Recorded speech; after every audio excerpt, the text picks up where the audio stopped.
Hello, sweet souls. It's DTO in the flow, welcoming you to the 5Q interview.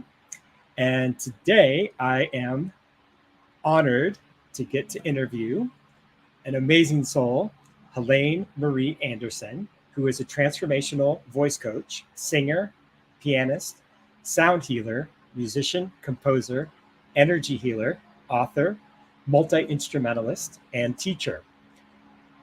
Helane's unique style of working with sound blends her years of studying healing modalities with contemporary music and sound healing. LA Yoga Magazine stated that Helane Marie Anderson sings like an angel, taking you into a celestial world with her voice paired with crystal singing bowls, chimes, and alchemical bowls. The intention of the programs that she offers, she has a beautiful program called You Are Meant to Sing 10 Steps to Unlock Your Inner Voice, combines her training and background into focused work with her voice. As a sound healer and meditation teacher, Elaine regularly presents sound baths and guided meditations at renowned LA area studios. Also, there are so many amazing professional women singers and sound healers like Linda Arnold, Diva Sonic, who is a dear soul sister, that has collaborated with a program and a group called Sonic Devas. Originally, Helene's path led her to arts management and a prestigious position at the Los Angeles Philharmonic and a music publisher, Boozy and Hawks, among others. Helene continues to teach on arts leadership, entrepreneurship classes at the University of Southern California, Thornton School of Music, and recently created the Powerful Voice Leadership Intensive, combining leadership and voice training. Helene has also produced three professional sound healing recordings: Elemental Alchemy, Painted Sound, A Journey Through the Seven Chakras, and Songs from the Goddess that help to balance the elements and chakras within the body, mind, and spirit. And Helene is releasing now a new mantra based album in the near future, which is happening. We're going to talk about that today. And Helene's deepest passion is to share her music to inspire and support other singers, speakers, and seekers to get in touch with their voice and to transform. Many people that are familiar with my music, this is right up my alley. And without further ado, I want to bring on Helene. Hi, Dave. How are you today? So good. Nice to see you. Nice to see you too. I love that we're in this beautiful place, which is for us to listen to the trees. I want to share with everyone this beautiful album that you are launching as of March 22nd as singles to lead up this amazing launch party, which I want to share right away with everyone. That will be happening May 11th. So we're going to talk more about that in just a moment. And because this is live streaming right now, we encourage anyone to comment, ask a question, and sharing is caring. And those algorithms are hungry out there. So just place an emoji that always supports bringing it to the top. And if this is the first time for you seeing my podcast, you can check me out at DTO Music. And I live in this beautiful place called Costa Rica with my beloved Himalaya, and we offer programs. We have a beautiful retreat center. Feel free to come and explore the tropical gifts that are all here for us to enjoy. All right, so let's do the 5Q interview. We are beginning with question number 1. So let's talk about your origin story. I know, the origin story, right? So most people that know you probably know your backstory, but people that are new to my podcast may not understand. So how did you first discover music? Well, it's an interesting question. I think I probably sang before I did anything else. So I definitely sang in my church choir. I sang in the choir at school. I was so enthralled by all kinds of music that I would see two of my uncles play the piano, and they were both very beginner type of pianists, but I wanted them to teach me everything. And finally, when I was 10, I told my parents that they could keep my allowance if they let me take piano lessons. So I think my parents never once told me to practice, but they oftentimes told me to stop practicing. So I think that's probably the more accurate description of what happened. And I feel very grateful as to like have those collective experiences, both singing by myself and singing with other people and creating with other people and going into different sound worlds when I was younger.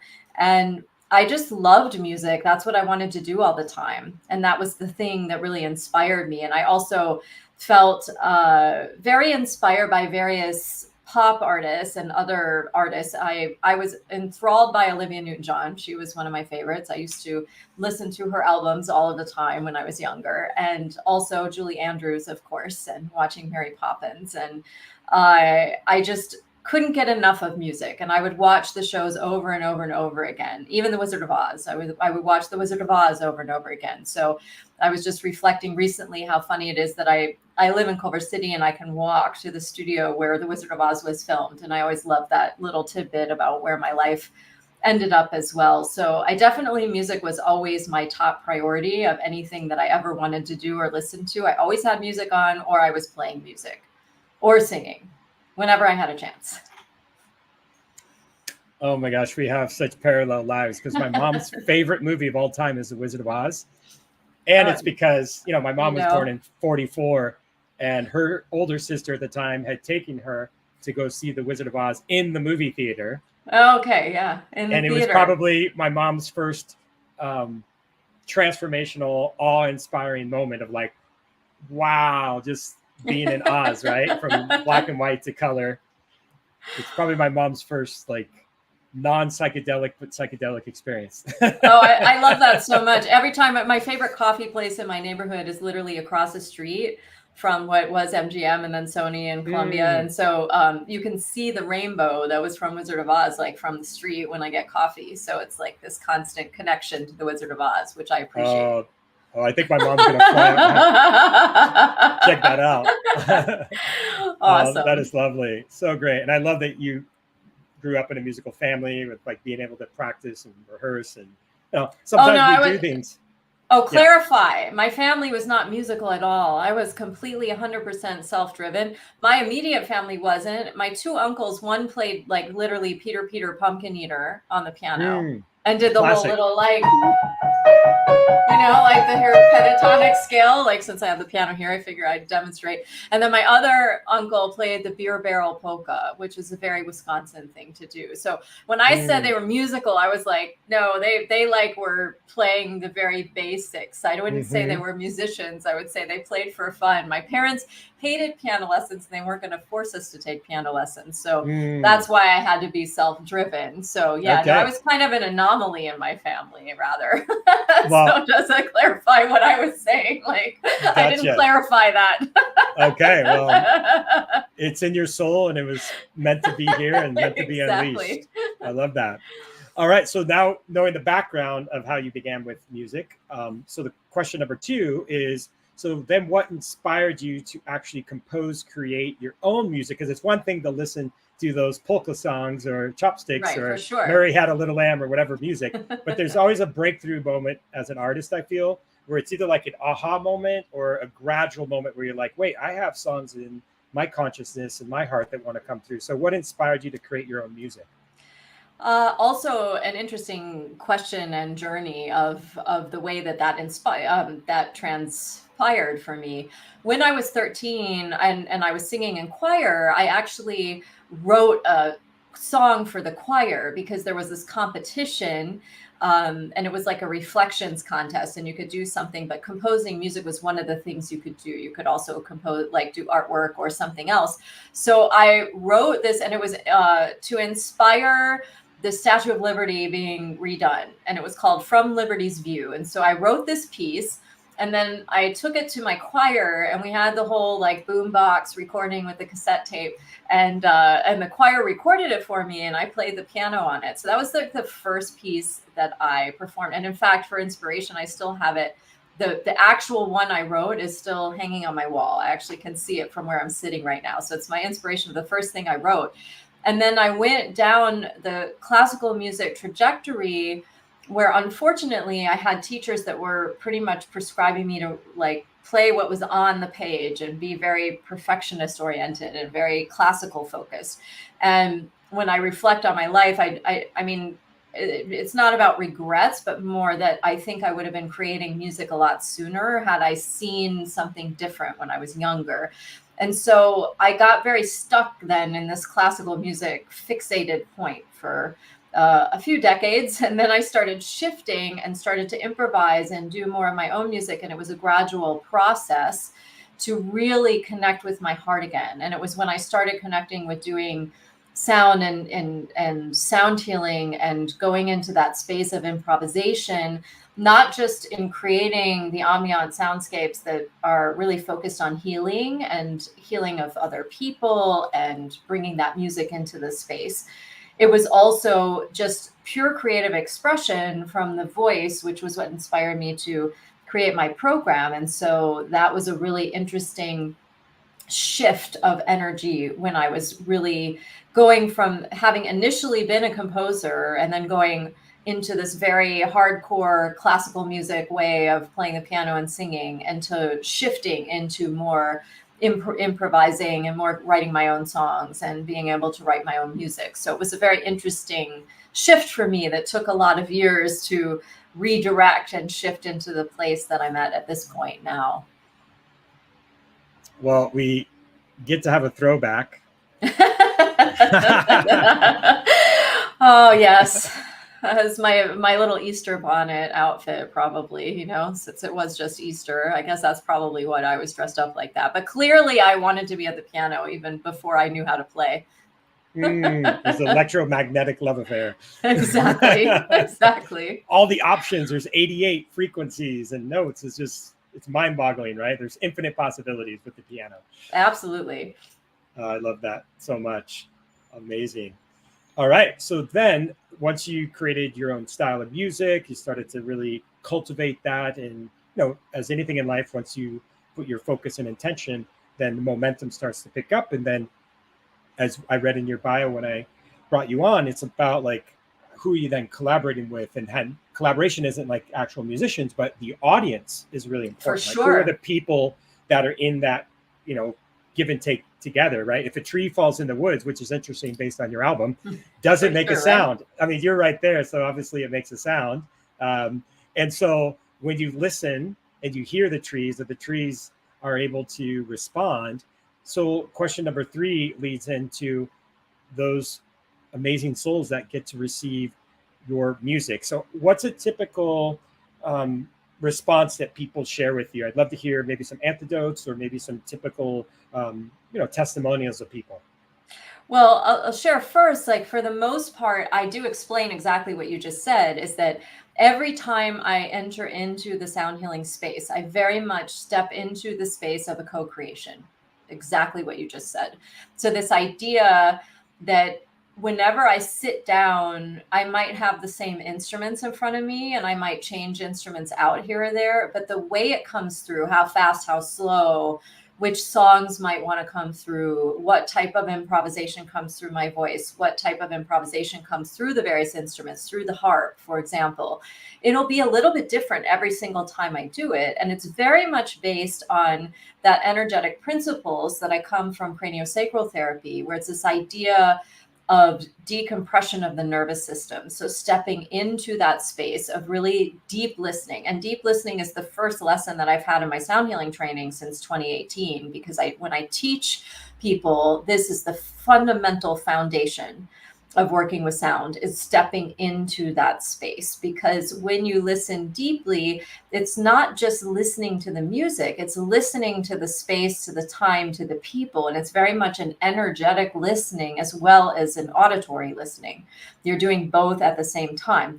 So in terms of people's response, a lot of people will respond by seeing colors or images or being able to deeply relax. And I also work in recovery clinics. And so people have a chance to feel like all the work they've been doing on themselves can really just integrate into the body. So often I get the feedback that people feel relaxed. Sometimes they cry and have emotional releases. Sometimes they just feel amazing at the end, or they feel like their nervous system is reset. And then sometimes people will also have stuff come up to the surface, which it acts sort of like if people do a cleanse or something. It's this idea of a healing crisis. Sometimes will happen with sound where it brings things up to the surface that are getting ready to release. And one of the more extreme examples, as far as I know, this only happened once, and it's kind of a funny story, but this woman, she came to my sound bath and she actually got sick after the sound bath. And instead of thinking, oh, the sound made me ill, she actually was like, okay, this person triggers me, I need to work with her. And so it's a very enlightened way of like, she ended up becoming a regular client of mine because she recognized that like that was what was happening was actually healing something in her. She was releasing something that needed to be released. And I think that's actually in a lot of ways like one of the bigger compliments that I can get from somebody, because it's actually helping facilitating their healing. And I always find the word healer I find a little tricky. I mean, we use it because it's a way of explaining in a way this idea of I'm a sound healer, but really what I'm ultimately doing is creating a space of healing for each person's own innate intelligence to heal itself and really listening to respond. So I feel like I'm more of a conduit to create the space for the person's healing to take place. Yeah, and I feel it's an important distinction. Absolutely. It's almost as though you're guiding people into a place of remembrance. Yes, exactly. Oh, yeah. Like, because this, energy, frequency, vibrations is like my definition of music. And when you can bring people somewhere energetically, it's like mind, body, spirit. All of a sudden you're like, oh, I got that. Like, now I'm in a place that, as you said with the example, oh, I have resentment, I haven't forgiven someone, or I'm just feeling crunchy energy, or someone's triggering me. I'm like, what's that all about? And when that can come to the surface, we're in the classroom of life. And so for us to be like, okay, I haven't finished that assignment yet. So music is that pathway to allow us. And I understand around the word healing, because when you're creating an atmosphere, then it presents that possibility for someone to like have the lights come on. We can't turn the lights on for someone else. They're either gonna like the switch will come to the surface and reveal whatever's supposed to be shown in that moment. But I love that you're being able to be in these situations and these experiences that can transform people's lives, whether you intended that or not. It's just like the magic of what you're creating can bring that forward. I always be really clear that my intention is highest and best. Highest and best for whatever is meant to happen in that moment, and trying my best as a practitioner to hold that space for people to step into their power. Because the last thing I'll add about that is that as a teacher, and I really love teaching, is that I always tell people, study with anyone you feel called to study with, because I don't see myself as a guru. I don't even like that word really. I just I want to see myself as a guide. I'm giving you guideposts and a toolbox so that you can ultimately use these tools for your own practice, so that you feel confident enough to step into what it is that's your voice, your collection of instruments, your thing that you're doing, because we all have unique imprints and we all have unique voices to be able to be heard and step into. And so that's always important to me to teach from that premise, that you can have all the instruments, which of course I love all the instruments, and I have 4 harps and the piano and all the singing bowls and the flutes and just many instruments that I play, because I'm also like, I just love it. Like it's my passion. But someone can also do a really effective sound healing session with very little instruments if they're holding that space very intently. So I teach very much from that premise of really allowing each person's voice to come forth in the sound healing realm as well. I love that. And I feel like a lot of times when I've been in those spaces, like there's like these primordial like experiences that I've had where I'm like, whoa, because you kind of transcend space and time when you're just closing your eyes, especially when the set and setting is really going to allow for me to get rid of all the thoughts and the to-do lists, and like I'm just present in this moment. Absolutely. So so powerful. I love that. All right, question number 4. We're gonna bring it up again because it's such an amazing album. I've been able to have a sneak preview. So tell us about your new album, how it all was inspired, and yeah, I can't wait to hear more about it. Well, I'm really excited about this album coming out because it feels like a conglomeration of many years of work. And the actual album itself, I started working on it over a year ago, and I had to kind of, it wasn't even fits and starts is the wrong way. During the process, I was learning to produce my own music. I changed the arrangements. I kind of moved things here or there to make it more effective. So ultimately, what's coming out right now in the tracks that are being released every week, I feel like of all the sound meditations I released a number of sound meditations. There are 15 sound meditations now up in various forms that I released through Apple and Platoon Network recently. And of those sound meditations, they're very much actively sound baths and sound healing, which you can check out. But this album is very much my heart. And what I feel like this is when they talk about music that's fusion or music that combines everything you've ever been, everything that has led you to this point, I feel like this is the first album of mine, because the other three that you had mentioned before are all improvised. They're straight improvisations. The sound meditations I created are very carefully curated for sound meditation space. This music is very much combining my entire background. It's combining the sound healing with the songwriting, with my singing, with playing the harp, with playing the piano, with playing the bass drum, which playing some of the other sound healing instruments, and coming at it from all my voice programs of working with mantras. And so the way that I put this together is very much, the words have been things that have been coming to me over the last decade, probably since I really started doing sound healing as my primary profession. And so then moving us into the next space of being is very much a conglomeration of all of the things I am. And I feel like with this album, it's a mark of where I've been and a mark of also what's to come. It feels like the first album that kind of encapsulates all of the musical styles of being in one area that kind of come together and fuse what I feel like is my strongest voice at this moment, to be able to go from now into what's coming. And so, Listen to the Trees. Give us the backstory of how that came about, the name of the album. Well, the name of the album, it's interesting. I was trying to sit with what it would be, because I have two versions of the Gayatri mantra, which is a very, well-known, revered mantra from the Sanskrit Hindi tradition. And I've worked with that mantra a lot. So I have two versions of the Gayatri mantra, where if you listen to the album in its whole form, once it all comes out, which will be very clear once that comes out at the end, it's a bookended version where there are very different versions of that mantra.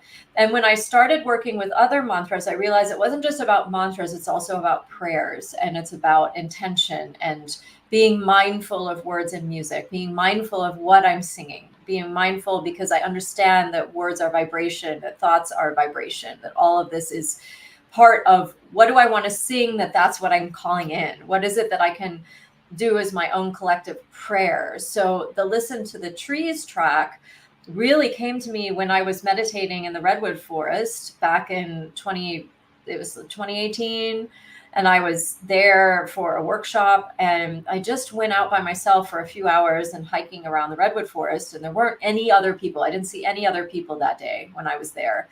And when I was there, the song just kind of came to me, and I wrote down all the words, and this is how it's coming out in this form now, which was still an evolution, and it feels very much like the prayer that the trees were trying to tell me not to worry. They're trying to tell me to be like, just keep listening, hold the space, because that spirit timing is always faster than it is in this dimension, at least in my experience. And so this idea of the trust and patience. So I feel the grounding of the trees were giving me a message. And if I have any hope for the album, and also my track Dona Nobis Pacem, which literally means grant us peace in Latin, another form of mantra, and the idea of holding this intention with the repetition of the words that create more peace, more grounding, more love, more joy, more that, because I feel like that is the antidote to all of the crazy, not so good things happening in the world right now. And so if I if it helps one person relax or helps one person kind of be able to tap into that message, then I feel like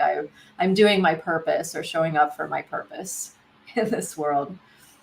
What is so amazing. Yeah. And I think anyone that knows you and can listen to the songs that have already launched know like this is your zone of genius and this is what you're meant to do. So grateful that you have taken action on the ideas and as you said, like a culmination of all your years and life experiences to bring it into this listen to the trees experience for people. So, oh, I love that so much.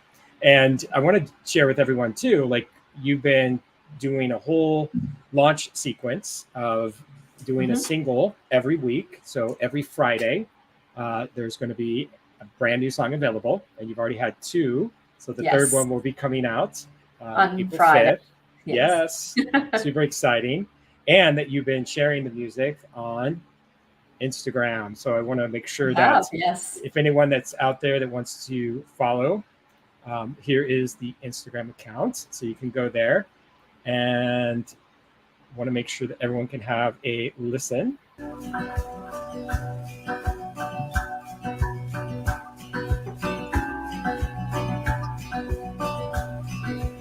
Listen to the trees mighty. So good. Love it. And those pictures are from the day that it actually came. So like at least some I know that the song came through. Yeah, and also want to make sure that everyone knows that if they want to learn more about you, they can go to sacralsounds.com. And yeah, you have lots of programs. You've been a teacher for many years. So yeah, let's jump into question number 5. It's an opportunity for you to have any closing words, advice, or wisdom regarding your album or anything that you feel you'd like to share. Yes, absolutely. One of the things that I always say is really the premise of a lot of the work I do when I work with people. It's listen to yourself, listen to your voice, listen to anything that's coming through. Sometimes it's that need to get quiet within the self. And the other thing is that I found that my deepest transformation, whether it be my musical transformation, whether it's been my personal growth transformation, my relationships transformation, it's always been useful to have a witness. And so this idea of everyone who listens to the music is a witness for whatever the process is. And if there's anything that you feel inspired by, then just run with it. And so I feel like that's something, if you feel inspired to create, then create. And that would be my main advice to anyone. And sometimes it can be challenging to get over that hump of the creation. And sometimes you just have to show up and do it every day, even if without the expectation. So that's what I would leave everyone with, is that I think when you step into music, you're stepping into sound, every single person, no matter where they are, no matter how much they've practiced, no matter how many times they've sat up on stage, there's always a moment where the beginner mind has to come into play. And so trust that beginner mind, trust those voices, and those voices that are telling you like, oh, it might not be good enough, it might not be this. And sometimes it's just a matter of just quieting those voices so you can sit down and show up, even if it's as simple as playing arpeggios on the piano or playing a scale over and over again, because you're just focusing your brain. And that would be what I say. If you feel the call to create, then find the medium and then find somebody to help you hold that space as a mirror. That's amazing advice. I love that. And I want to make sure everyone gets to see your website so they can learn more about your offerings. And yeah, I love your inspirational opportunities. And it's an invitation for anyone out there to take action, to really make sure that even if you're singing in the shower, singing in your car, wanting to play an instrument, whatever that instrument may be, we're all, especially the adults out there, it's like we're all these kids in the sandbox of life where we want to all play together and create and make our own experiences. And so make sure you go to sacralsounds.com. You can learn more about sound bath experiences, And they voice can book a coaching. free call too. I Mm, mean, I do free calls. It's not an obligation call if you want to perfect. connect and just learn more about the programs or something. So you can book that at the top and you can book it there, or just like send me a message and we can Excellent. find a time to connect and see what your goals are and see what you're wanting to create in the world. Because it's the creation is so helpful for all things, I find. Yeah, absolutely. Yeah, and that's awesome that you get to welcome people in to just see like what's possible, right? And Absolutely. I love this so much. I appreciate you Oh, being on thank the you so 5Q. much. You're so Yeah, it was a welcome. pleasure. All right. Ciao for everyone. And make sure to check out the launch party that will be happening. And you can buy your tickets. Go to the website. This will be May 11th. And vibing at the Zula Den. I love it. And you can check out Helane Marie Anderson. Appreciate you once again for joining. And we'll see you soon. All right. Thanks, everyone. Bye, Helane. Bye.